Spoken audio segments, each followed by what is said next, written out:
ஓம் சாந்தி 18-11-2020 சாகாரம் முரளி. இன்று பாபா கூறுகிறார், இனிமையான குழந்தைகளே, இப்போது நீங்கள் சத்தியமான தந்தையின் மூலம் சத்தியமான தேவதைகளாக ஆகிக் கொண்டிருக்கிறீர்கள். ஆகையால் சத்தியுகத்தில் சத்சங்கம் செய்வதற்கான அவசியம் இருக்காது. கேள்வி: சத்தியுகத்தில் தேவதைகள் மூலம் எந்த ஒரு விக்கர்மமும் நடக்க முடியாது, ஏன்? பதில்: ஏனென்றால் அவர்களுக்கு சத்தியமான தந்தையின் வரதானம் கிடைத்திருக்கிறது. ராவணனுடைய சாபம் கிடைக்கும் போதுதான் பாவ கர்மங்கள் நடக்கிறது. சத்தியுக திரேதா யுகங்களில் இருப்பதே சத்கதி. அந்த சமயம் துர்கதியின் பெயர் இருக்காது. விகர்மங்கள் செய்வதற்கு அங்கு விகாரங்களே இல்லை.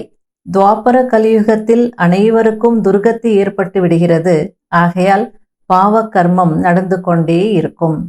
இது கூட புரிந்து கொள்ள வேண்டிய விஷயமாகும். ஓம் சாந்தி. இனிமேலும் இனிமையான ஆன்மீக குழந்தைகளுக்கு ஆன்மீக தந்தை அமர்ந்து புரிய வைக்கிறார்.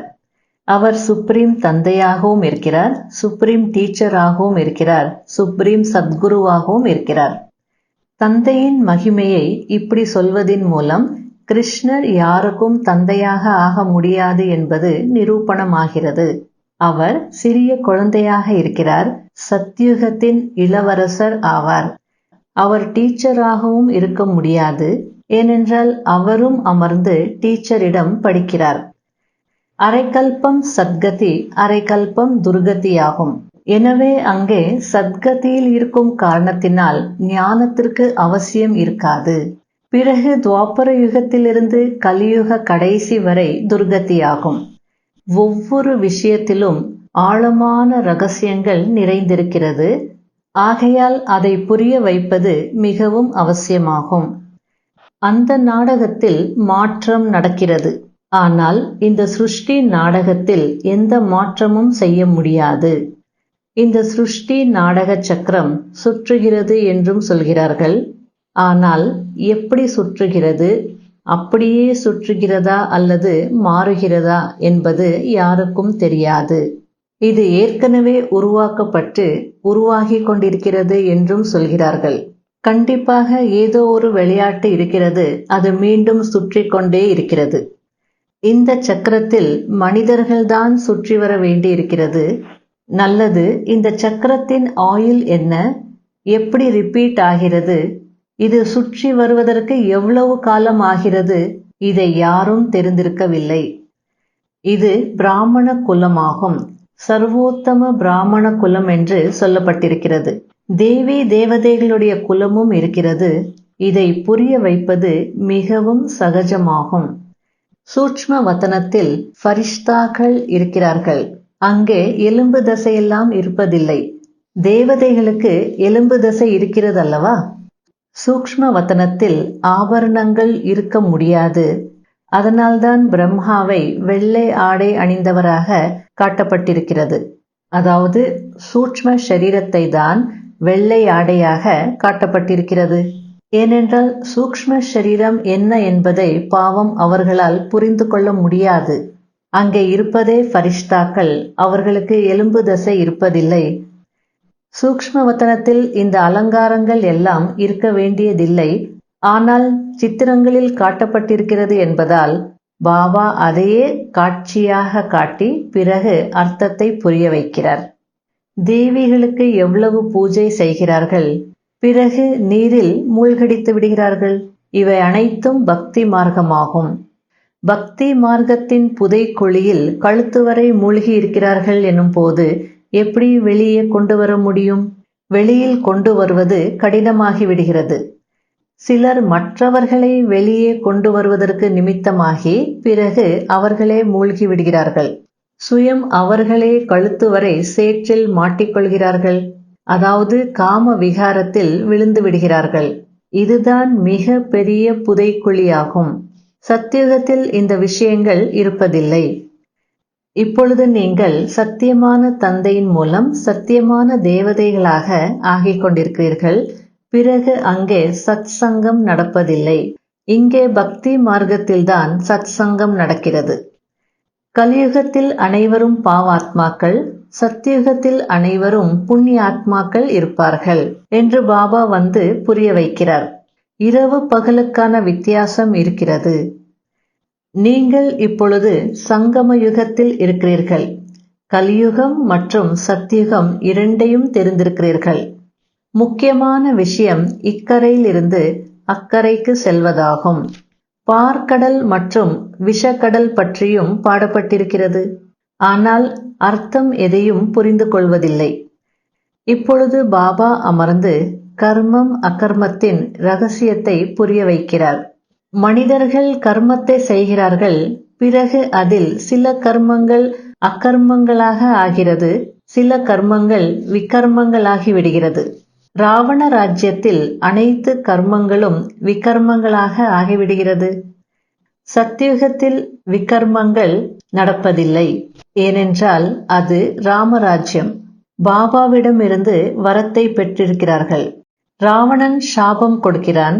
இது சுகம் மற்றும் துக்கத்தின் விளையாட்டல்லவா? துக்கத்தில் அனைவரும் பாபாவை நினைவு செய்கிறார்கள்.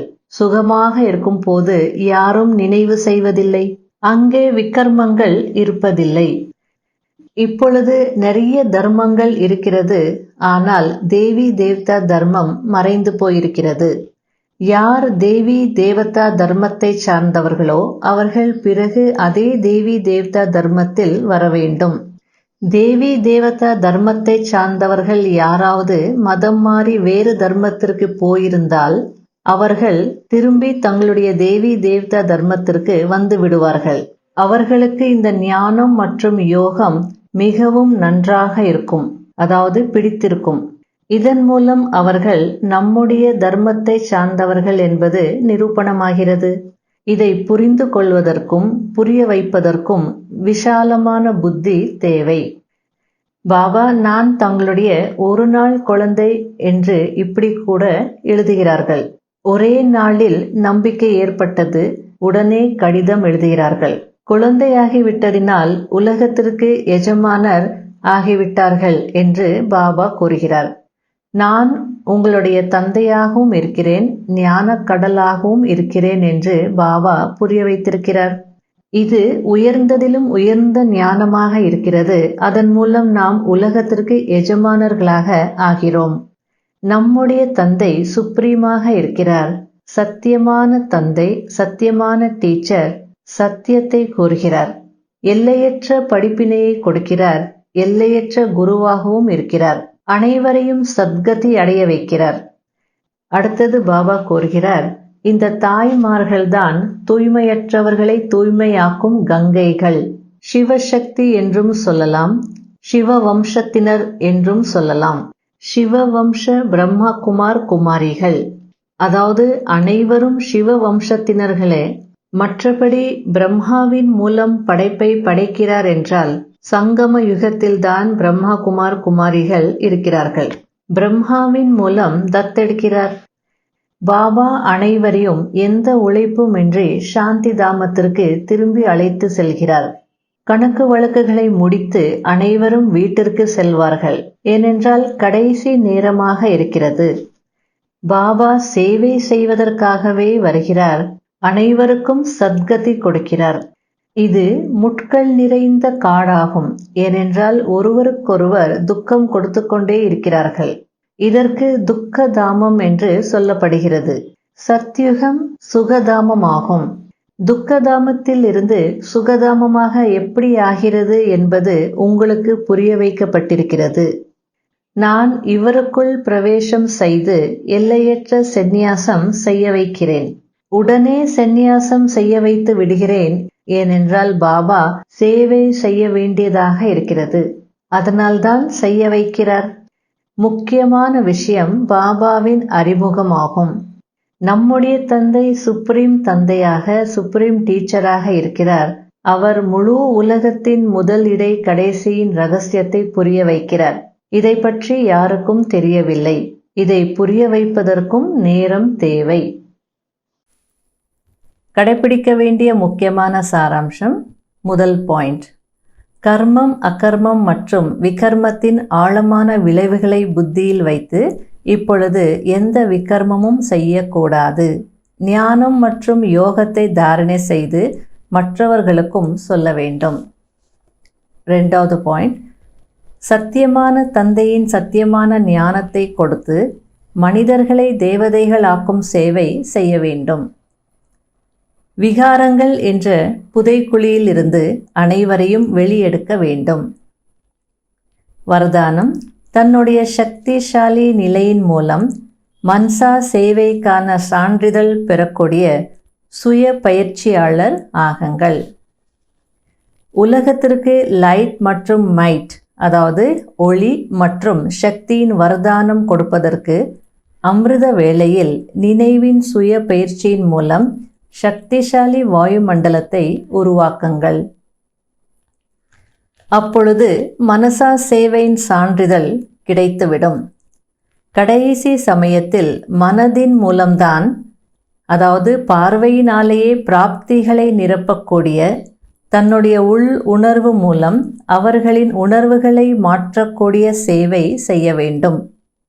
தன்னுடைய உயர்ந்த நினைவின் மூலம் அனைவரையும் சக்திசாலி ஆக்க வேண்டும். எப்பொழுது அந்த மாதிரி லைட் மைட் கொடுப்பதற்கான பயிற்சி இருக்குமோ அப்பொழுது தடையற்ற வாயுமண்டலம் உருவாகும்.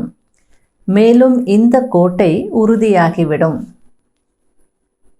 ஸ்லோகன், யார் மனம் சொல் செயல் மூன்றின் மூலம் ஒரே நேரத்தில் சேவை செய்கிறார்களோ அவர்கள்தான் பாக்கியசாலிகள். ஓம் சாந்தி. முயற்சிக்கான பாயிண்ட், நான் ஆசீர்வாதங்கள் என்ற லிஃப்டில் முன்னேறக்கூடிய ஆத்மா. அதாவது சங்கம யுகம் ஏறும் கலைக்கான யுகம் அப்படின்னு பாபா சொல்கிறார். அதை நாம் கூட புரிஞ்சுக்கிறோம். சங்கம யுகத்தில் தான் நம்ம ஏற முடியும் அல்லது முன்னேற முடியும். முழு கல்பமும் நமக்கு தெரியும், இறங்கிட்டே வரும்.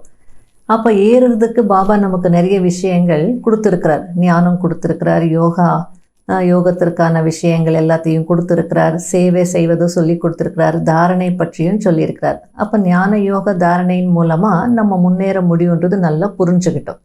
இருந்தாலும் நமக்கு இன்னொரு விஷயமும் தேவைப்படுது. சங்கமயுக பிராமணர்களுக்கு முன்னேறுவதற்கு என்ன தேவை முக்கியமானது அப்படின்னா ஆசீர்வாதங்கள்.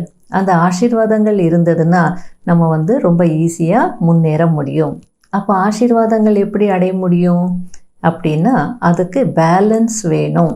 அதாவது பேலன்ஸ் இருந்தால்தான் பிளெஸ்ஸிங்ஸ் அப்படின்னு பாபா சொல்லியிருக்காரு இல்லையா. அப்போ எதில் பேலன்ஸ் இருக்கணும் அப்படின்னா 3 விஷயங்களில் பேலன்ஸ் நம்ம மெயின்டைன் பண்ணணும்.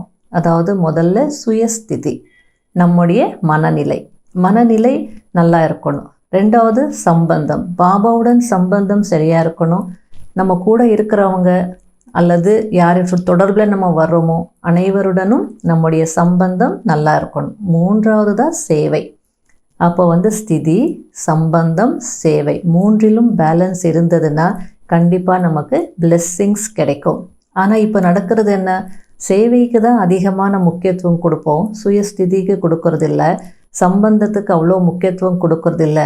எல்லாரையும் டிஸ்டர்ப் பண்ணுறது எல்லாம் வச்சுடுறது. ஆனால் சேவையின் மூலமாக ஆசீர்வாதம் கிடைக்கும்னா எங்கிருந்து கிடைக்கும்? ஆகையால் ஸ்திதியும் முக்கியம், சேவையும் முக்கியம், சம்பந்தமும் முக்கியம். சிலர் சேவை இல்லாமல் வெறும் ஸ்திதிக்கு சம்பந்தத்துக்கு முக்கியத்துவம் கொடுப்பாங்க. எல்லாத்துக்கும் முக்கியத்துவம் கொடுக்கணும். அப்போ இந்த 3லும் நமக்கு பேலன்ஸ் இருந்தால்தான் பிளெஸ்ஸிங்ஸ் கிடைக்கும். இந்த பிளெஸ்ஸிங்ஸ் அல்லது இந்த ஆசீர்வாதங்கள் தான் நமக்கு லிஃப்ட் போன்ற காரியம் செய்யும். லிஃப்டில் மேலே ஏறுற மாதிரி ஈஸியாக நம்ம முயற்சியில் முன்னேறலாம். இப்போது நம்ம லிஃப்டில் இருக்கிறோமா இல்லை படி ஏறி போகிறோமான்றது எப்படி தெரிஞ்சுக்கிறது? உங்களையே நீங்கள் ஒரு கேள்வி கேட்டுக்கோங்க. அதாவது, நான் முயற்சி செய்து நடந்துட்டுருக்கிறேனா அல்லது ஆசீர்வாதம் என்னை நடத்திட்டுருக்கா அப்படின்ட்டு கேள்வி கேட்டுக்கோங்க. அது எப்படி தெரிஞ்சுக்கிறது? முயற்சியின் மூலமாக நான் முன்னேறிட்டுருக்கிறேனா அல்லது ஆசீர்வாதங்கள் என்னை நடத்திட்டுருக்கா அப்படின்றது எப்படி தெரிஞ்சுக்கிறது? சப்போஸ் முயற்சியில் நீங்கள் உழைப்பு ஃபீல் பண்ணுறீங்கன்னா அப்போ நீங்கள் படி ஏறி போயிட்டுருக்கீங்க. அதாவது உங்களுடைய முயற்சினால் நீங்கள் நடந்துட்டுருக்கீங்கன்னு அர்த்தம். ரொம்ப ஈஸியாக இருக்குது, என்னை ஆசீர்வாதங்கள் நடத்திட்டுருக்குன்னா எல்லாமே சகஜமாக இருக்கும். சுயஸ்திதி, அல்லது சம்பந்தம் அல்லது சேவை எல்லாமே வந்து அந்த கோப்பப் பண்ண முடியுது, ரொம்ப ஈஸியாக எல்லாமே செய்ய முடியுது. அப்போ வந்து நம்ம என்ன நினைக்கணும், ஆசீர்வாதங்கள் தான் நம்மளை வந்து நடத்திட்டுருக்கு. அப்போ இதை நம்ம புரிஞ்சுக்கிட்டோம் அப்படின்னா அப்போ அதுக்கு முக்கியத்துவம் வந்து கொடுக்க முடியும். அதனால் ஆசீர்வாதங்கள் நம்மளை நடத்தணும், அந்த மாதிரி ஒரு பேலன்ஸ் மெயின்டைன் பண்ணணும். அதே நேரத்தில் எப்படி அந்த பேலன்ஸ் மெயின்டைன் பண்ணுறது அப்படின்னா அதுக்கு என்ன தேவை, தெய்வீக புத்தி தேவை. சங்கம யுகத்தில் பாபா நமக்கு என்ன கொடுத்துருக்கிறார், தெய்வீக புத்தி கொடுத்துருக்கிறார். அது நல்லா நம்ம இங்கே யூஸ் பண்ணணும். சங்கம யுகத்தில் தான் அது நமக்கு வேலைக்கு உதவும். சத்தியுகத்துலலாம் இது உதவாது. அதனால் நம்ம வச்சுருக்கலாம், நாளைக்கு யூஸ் பண்ணலாம், நல்லா வச்சுருக்க வேண்டாம். நல்ல தெய்வீக புத்தி பாபா கொடுத்துருக்கிறாரு, சங்கம யுகத்தில் நல்லா அதை யூஸ் பண்ணிடணும். அந்த மாதிரி சங்கம யுகத்தில் தெய்வீக புத்தியை யூஸ் பண்ணோன்னா கண்டிப்பாக நம்முடைய ஒவ்வொரு காரியமும் எப்படி இருக்கும், நல்ல செயல்களாக இருக்கும். அப்போ நமக்கு வந்து பேலன்ஸ் மெயின்டைன் பண்ணுறது ஈஸியாக இருக்கும். அதனால் சாதாரண புத்தினா சாதாரண செயல், தெய்வீக புத்தி அப்படின்னா தெய்வீக செயல். அப்போ அந்த தெய்வீக புத்தி நம்மளை வந்து வழி நடத்தி கொண்டு போகுது. இது மூன்றுலேயும் நீ பேலன்ஸ் வைக்கணும், இல்லைன்னா பிளெஸ்ஸிங்ஸ் கிடைக்காது அப்படின்னு புரிய வைக்கும் போது நம்ம வந்து அதன்படி நடப்போம், அதை செய்வோம், அதற்காக முயற்சி செய்வோம். அப்போ ஈஸியாக நம்ம லிஃப்டில் முன்னேறிட்டே போகலாம். அதனால் நம்ம இதுக்கெல்லாம் முக்கியத்துவம் கொடுக்கணும். சில பேர் என்ன நினச்சிட்ருப்பாங்க எப்போவுமே அப்படின்னா, நாம் யாருக்கும் ஒன்றுமே செய்யலை, நாம் யாருக்கு என்ன செய்தோ, நம்ம யாரையும் கெடுக்கலை அப்படின்லாம் நினைக்கிறாங்க. ஸ்தூலத்தில் வேணால் நீங்கள் எதுவும் செய்யாமல் இருந்திருக்கலாம், ஆனால் சூக்ஷ்மத்தில் பார்த்துக்கோங்க. ஆசீர்வாதம்ன்றது ஸ்தூல கர்மத்தில் மட்டும் இல்லை, ஸ்தூல கர்மத்திற்கும் ஆசீர்வாதம் கிடைக்கும். ஆனால் அந்த சூக்ஷ்ம விஷயங்களுக்கும் முக்கியத்துவம் கொடுக்கணும். அப்போ தான் அந்த உண்மையான ஆசீர்வாதங்கள் நம்ம அனுபவம் பண்ண முடியும், முன்னேற முடியும். ஆகையால் சூக்ஷ்மத்தில் கூட நான் வந்து எந்த மாதிரி எனக்கு உறவு இருக்குது, அல்லது எந்த மாதிரி நான் வந்து எல்லார் பற்றியும் சிந்திக்கிறேன், யாருக்கு ஏதாவது நன்மை செய்கிறேன்னா கெடுதல் செய்கிறேன்னா யாரை பற்றி என்ன நினைக்கிறேன் அப்படின்றதெல்லாம் செக் பண்ணணும். அதில் ஸ்தூலத்துலேயும் நல்லது செய்யணும், சூக்ஷ்மத்துலேயும் யாருக்கும் எதுவும் கெடுதல் செய்யக்கூடாது. அப்போதான் ஆசீர்வாதங்கள் நமக்கு கிடைக்கும். சிலர் வந்து ஏதோ வெளியில் செய்யணுன்றதுக்காக செய்துடுறாங்க, ஆனால் உள்ளுக்குள்ளே என்ன நினச்சிட்டு இருப்பாங்க, என்ன நினச்சிட்டு செய்கிறாங்க தெரியாது இல்லையா. அந்த மாதிரி இருந்ததுன்னா நிச்சயமாக ஆசீர்வாதம் கிடைக்காது. அதனால் இந்த 3 விஷயங்களுக்கும் முக்கியத்துவம் கொடுத்து பேலன்ஸ் மெயின்டைன் பண்ணும்போது நமக்கு பிளெஸ்ஸிங்ஸ் கிடைக்கும். பிளெஸ்ஸிங்ஸ் இருந்தால் ஈஸியாக நம்ம வந்து லிஃப்டில் சுலபமாக உழைப்பில்லாமல் முன்னேறிட்டே இருக்கலாம். ஆகையால் இன்று நாள் முழுவதும் இந்த சிந்தனையில் இருக்கணும், நான் ஆசீர்வாதங்கள் லிஃப்டில் முன்னேறி கொண்டிருக்கக்கூடிய ஆத்மா. அந்த நினைவு இருந்தால் அதுக்கேற்ற மாதிரி காரியங்கள் செய்வோம்.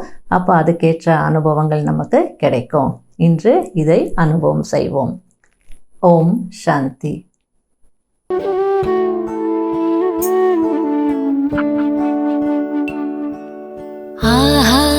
பாக்கியம் பாபானி, ஆஹா என் பாக்கியம் பாபானி, தாயாய் வந்த மெய்ப்பொருளே, தவமென்ன செய்தேன் நான் தெரியலையே.